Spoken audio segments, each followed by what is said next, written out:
Howdy, boys and girls! We're back for another chapter in our Magic Treehouse book, A Perfect Time for Pandas. Now, chapter 7, we finished with Jack and Annie just getting back to the Panda Center.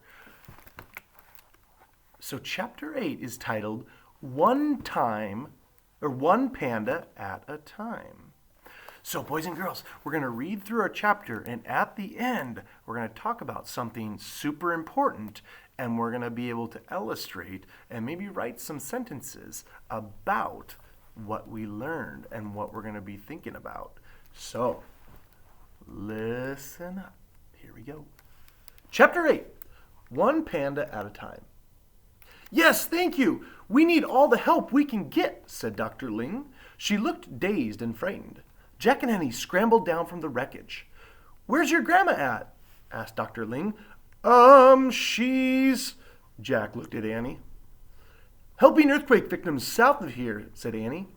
Good for her, said Dr. Ling, sighing. Everyone needs help. This is a huge disaster for our region, said Master Lee. We have no water or electricity. We've been able to make calls on cell phones, but we must conserve the batteries. How's Bing Bing? Jack asked. She's missing, said Master Lee. His voice quivered. Missing? Said Jack.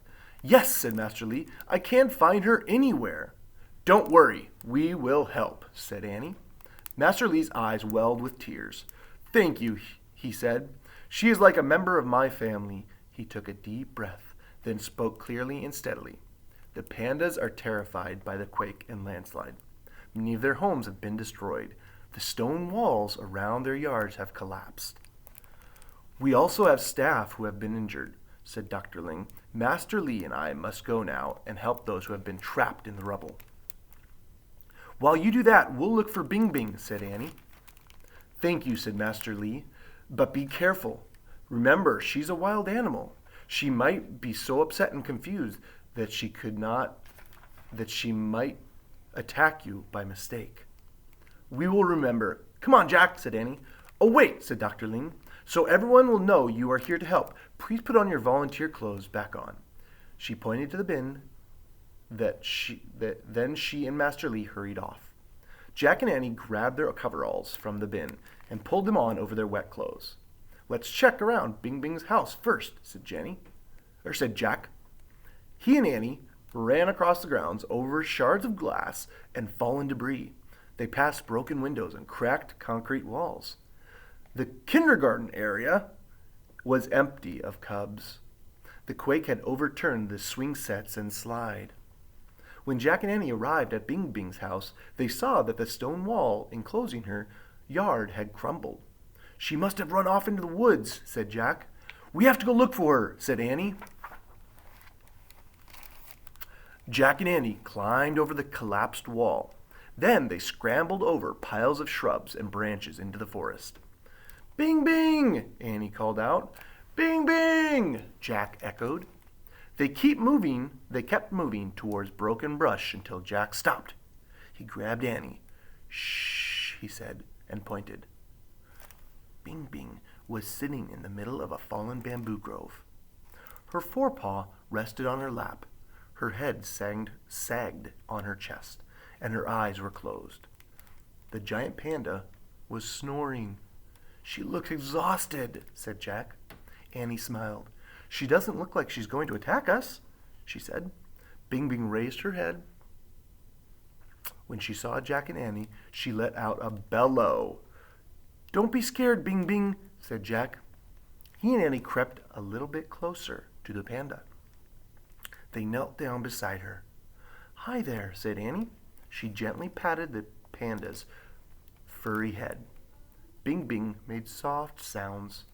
Are you hungry? Asked Jack. He picked up a broken bamboo stick and offered it to the panda.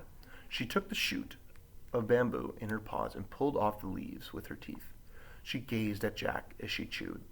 He thought she looked weary and a little sad. Listen, Annie whispered. Soft, whimpering sounds came from the trees beyond the thicket. I wonder what it is. Annie stood up and quietly stepped through the broken bamboo. Look! It's Roly and Poly, she said. Wait here, Jack said to Bing Bing. Keep eating. He hurried to Annie's side. High up in the tree were two small pandas.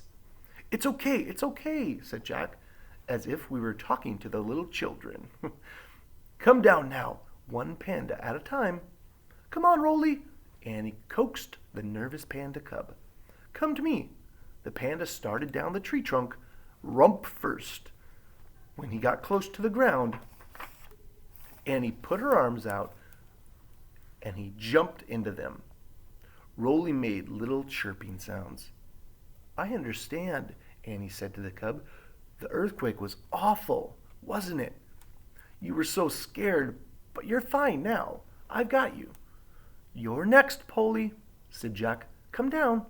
Polly hugged the tree trunk and used the soles of her feet to put herself up even higher into the tree. Not up, called Jack. Down. As the little panda looked down at him, her hind paws slipped on the tree trunk. With a shriek, she tumbled to the ground. Jack dropped to his knees and put his arms around Polly. Don't worry, I've got you, he said, cuddling her. You're safe now. The panda nibbled Jack's arm with soft, tiny bites. Jack kind of laughed. That tickles, he said. We have to get them back to the center, said Annie. Jack stood up and lifted Polly into his arms. The cub was surprisingly heavy. Come with us, Bing Bing, he called to the giant panda. She was still chewing on her bamboo stem. Lead us back to Master Lee, Bing Bing, said Annie. He misses you. And there's a great picture of Roly and Polly up in the tree.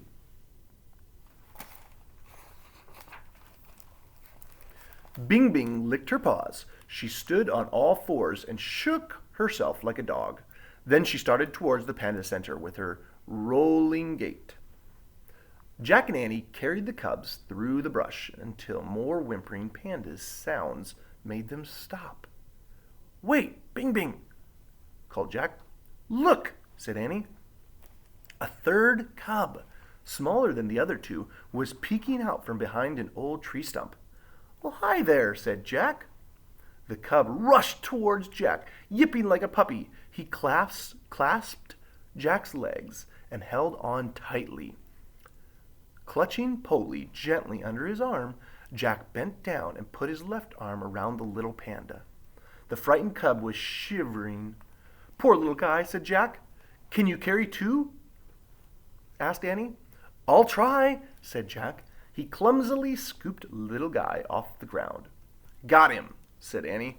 Yep, Jack felt as if he were carrying two chubby little kids. Except these kids had fur and paws. All set, he said. Let's go, gang. Jack held on tightly to little guy and Polly. Annie carried Roly in her arms. Bing Bing trotted ahead over the fallen trees and crushed bamboo. They all climbed over the ruins of the collapsed wall. Master Lee was standing in Bing Bing's yard. When he saw the panda, his face lit up. Bing! He cried and raced towards the yard. Bing Bing sat on her back legs and Master Lee grabbed her forepaws. Oh, Bing, you're not hurt one bit, are you? He said. He hugged the giant panda and laughed. Bing Bing made snorting noises and sounded like laughter, too. Dr. Ling came running into the yard. The missing cubs, she cried. Where did you find them? Well, they were hiding in the trees, said Annie. The cubs made screeching sounds as if they were trying to tell Dr. Ling about how terrifying the adventure was. Dr. Ling smiled. Well, take them to the nursery and give them milk to calm them down, she said. We're using a small generator to keep the incubator going for the newborns. Did you help everyone out of the rubble? Annie asked her. Yes, all the workers are at the Panda Center are safe now, said Dr. Ling. Just a little bruised and kind of scared. We are all very fortunate. We have word that other workers in the nature reserve are missing, so we need to go. Before he went with Dr. Ling, Jack looked back. He saw Master Lee dancing with Bing Bing, holding her paws and rocking her from side to side. See you guys later, Jack called. Then he followed Annie to the panda nursery. Inside, the tiny newborn panda was safe in her incubator. At least 10 small pandas were lying on their backs on the blanket on the floor. They were all drinking milk from their bottles. "Aw, that's the cutest thing I've ever seen," said Annie. Dr. Ling brought bottles for Roly and Poly and the little guy. The 3 cubs held their bottles with their forepaws. "We put a little sedative in the milk to help them go to sleep," said Dr. Ling. As the cubs sucked on the bottles, a roaring sound filled the air. For a moment, Jack thought the noise was from another aftershock. But Dr. Ling smiled. "Oh, good," she said. "The helicopter has arrived." And that's the end. Chapter 9 says, the title, Totally All Right. So, boys and girls, I want you to get out your journal page for today's story. I want you to think, use your imagination.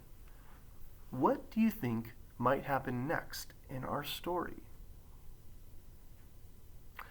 I want you to use your illustration box, and I want you to draw a picture of what you think might happen in our story in the next chapter.